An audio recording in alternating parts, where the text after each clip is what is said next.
गई है नीतीश सरकार। क्या छात्रों के भविष्य की कीमत मात्र 5,000 रुपए है?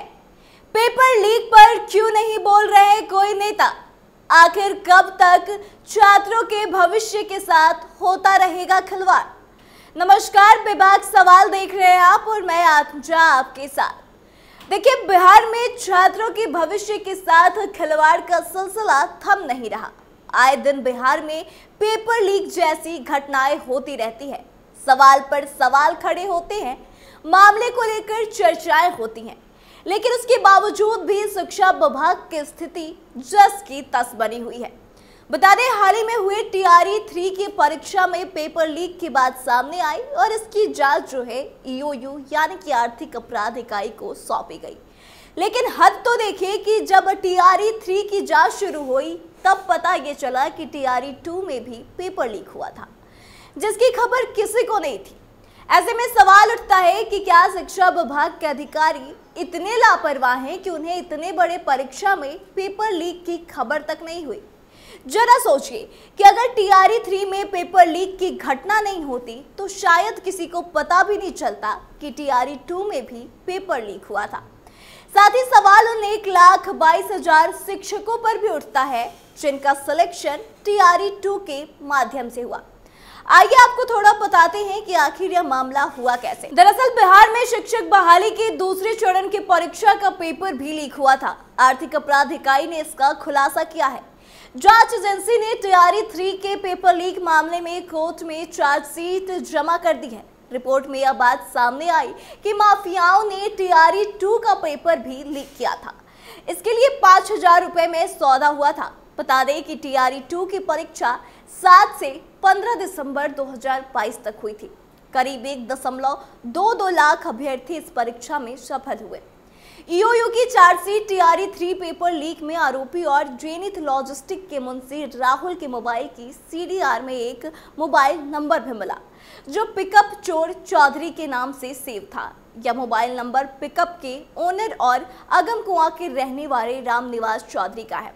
वहीं दोनों से पूछताछ के बाद TRE 2 पेपर लीक का खुलासा हुआ। TRE 3 की तरह ही TRE 2 में भी सेंटर पर जाने के दौरान क्वेश्चन पेपर उड़ाए गए थे। वहीं पिकअप के ड्राइवर सुकांत ने पुलिस को बताया कि मुझे पेपर लीक कराने के लिए राहुल ने 5,000 रुपए दिए थे। वहीं पिकअप के मालिक रामनिवास चौधरी के अनुसार 2023 के दिसंबर महीने में परीक्षा से पहले TRE 2 का क्वेश्चन पेपर ट्रांसपोर्टेशन के दौरान लीक कराया गया। इसके बदले में राहुल यानी कि जेनिथ लॉजिस्टिक के जो मुंशी हैं, उन्होंने उसे गाड़ी के भाड़े के अलावा 8,000 रुपए भी दिए थे। अब आप जरा सोचिए कि बिहार की इतनी बड़ी परीक्षा में दो बार पेपर लीक जैसी घटनाएं हुई है और इस बार तो पिछली परीक्षा का भी जो पेपर लीक हुआ है उसको लेकर खुलासा हुआ है। लेकिन इसके बावजूद बिहार के नेता झारखंड के चुनाव में इतने व्यस्त हैं कि उन्हें इतना वक्त नहीं कि इस मामले पर कुछ बोले या कार्रवाई की अनुशंसा करे। और एक तरह से देखें तो इसमें छात्रों की भी गलती उतनी ही है जितनी कि शिक्षा विभाग की और बिहार के नेताओं की, क्योंकि बिहार में इतना बड़ा पेपर लीक हो जाता है लेकिन छात्रों को इस बात से कोई मतलब नहीं। लेकिन अगर वहीं दूसरी तरफ कोई सेलिब्रिटी आ जाता है बिहार में तो छात्र उसके लिए कुछ भी कर गुजरने को उतारू हो जाते हैं। लेकिन सबसे बुरा उन छात्रों के साथ होता है जो काफी समय से मेहनत कर रहे हैं लेकिन उनका सिलेक्शन नहीं हो पाता, फिर भी वह इसके खिलाफ आवाज नहीं उठा पाते क्योंकि मेजॉरिटी उसका साथ नहीं देती या फिर उसके साथ वाले कई लोग गलत तरीके से ऑलरेडी शिक्षक बन गए हैं। तो देखिए, फिलहाल तो यह मामला सामने आया है, लेकिन अब देखना होगा कि इसके बाद से क्या वाकई में बिहार सरकार का कोई नेता या मंत्री इस पर कोई बयान देता है या इसके खिलाफ आवाज उठाता है, स्टूडेंट का साथ देता है या नहीं।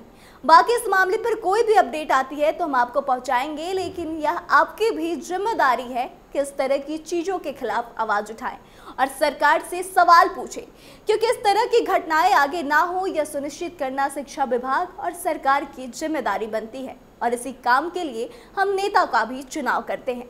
तो बाकी इस मामले को आप कैसे देखते हैं, कमेंट करके अपनी प्रतिक्रिया जरूर दें, वीडियो को शेयर करें और आगे की तमाम अपडेट्स के लिए देखते रहें कैपिटल टीवी बिहार। धन्यवाद।